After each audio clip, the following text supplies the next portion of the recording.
Pirkkojen valmentaja Jani Vatanen, takana on Divaria nyt 13 ottelua, eli ensimmäinen kierros sarjasta pelattu ja kaikki vastustajat kohdattu kertaalleen. Pirkoilla kasassa 3 voittoa, eli 6 pistettä. Minkälaisia ajatuksia tästä alkukaudesta siinä valossa? No alkuhan oli hankala, niin kuin kaikki vähän, jotka tätä hommaa on seurannut, niin tietää. Tullut tässä loppupuoliskolla sitten noin 3 voittoa. Hyvä, että ne tuli kuitenkin, että keväälläkin sitä pelattavaa vielä. Oli siinä ensin, tuli niitä tappioita, niin oli siinäkin hyviä vaiheita jo pelissä ja 40 pelattiin hyvissä. Yksi erä, vähän nukutaan aina välillä, niin tällä tasolla tiedetään mitä se sitten on.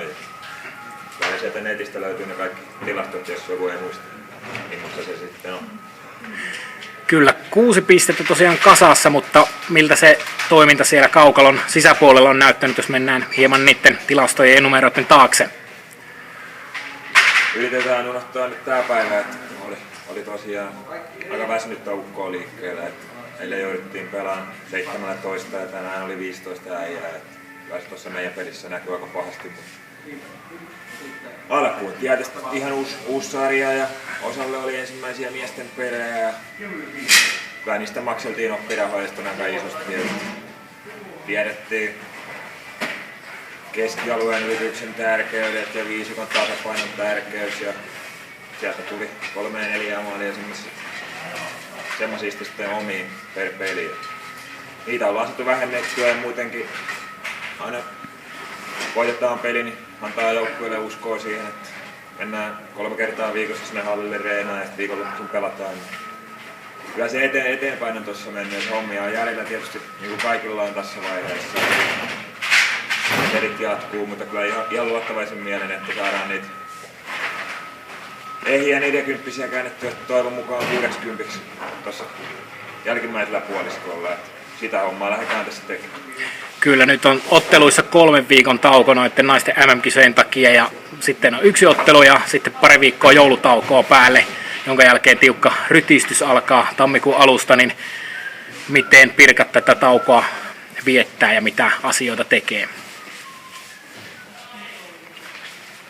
No kyllä siinä ei sun tarvitse ruveta mitään ihmeellisiä soppia keittää. Että tosiaan jatketaan sitä peliltä parantamista